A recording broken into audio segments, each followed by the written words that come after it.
বর্তমানে আমাদের দেশে কিন্তু এই স্থূলতা বা ওবেসিটির যে হারটা সেটা কিন্তু দ্রুত হারে বাড়ছে একদম। আর এটা মতেছে যে বিশ্বে ভারত তৃতীয়তম স্থান। এটি সমীক্ষায় দেখা গেছে 2000 সালে যেখানে আমরা স্থূলতার এই যে এত কিছু সমস্যা হচ্ছে কি করব? প্রথম কাজ শারীরিক পরিশ্রম করা। এই যে আপনি ভিডিওটা দেখছেন, বসে বসে দেখছেন, শুয়ে শুয়ে দেখছেন, উঠুন, হাঁটুন। আরে বসে আছে কেন? উঠুন উঠুন, উঠে হাঁটতে শুরু করুন।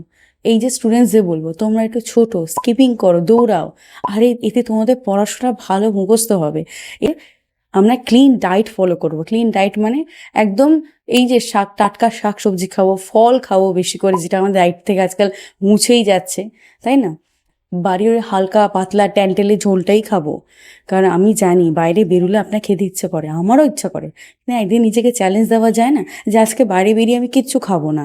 কারণ এই খাবারগুলি কিন্তু আপনাদের শরীরে মেদ জমাচ্ছে এবং তার থেকে গাদা রোগ আসছে। আর আমি বলছি না একদম ছেড়ে দিতে, বাট কন্ট্রোল করুন। কন্ট্রোলটাই আসল। ডায়েট মানে কিছুই না, আপনি কতটা মেপেই খেতে পারলেন। জল খাবো, গরমকাল আসছে, সঙ্গে এক বোতল জল রাখা খুব কঠিন কিছু নয়।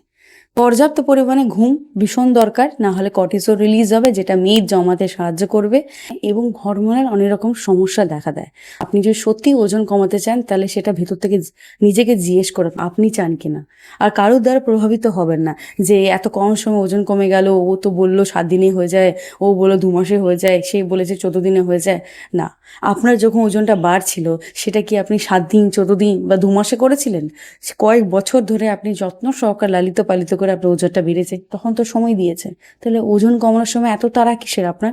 ধৈর্য ধরুন, ঠিক পারবেন। আর যদি দেখছেন যে অনেক চেষ্টা করেছেন হচ্ছে না, তাহলে আপনি চাইলে আমাকে ডিএম করতে পারেন, আমি আপনাদের সাহায্য করব।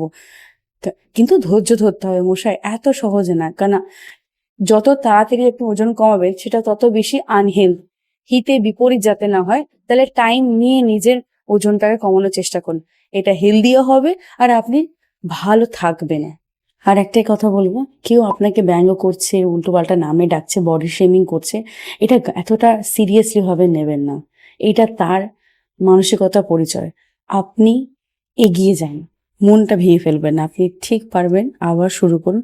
ওজন কমাতে গেলে একটু ধৈর্য ধরতে হয়। আর কারোর কথাতে এত গায়ে মাখবেন না যে নিজের ক্ষতি করে ফেলেন। আশা করি আমার কথাগুলো মনে থাকবে। আজ এই পর্যন্তই। আমার ভিডিও দ্বারা যদি আপনি উপকৃত হন তো ভিডিওটিকে শেয়ার করবেন, চ্যানেলটিকে সাবস্ক্রাইব করবেন আর পেজটিকে ফলো করবেন।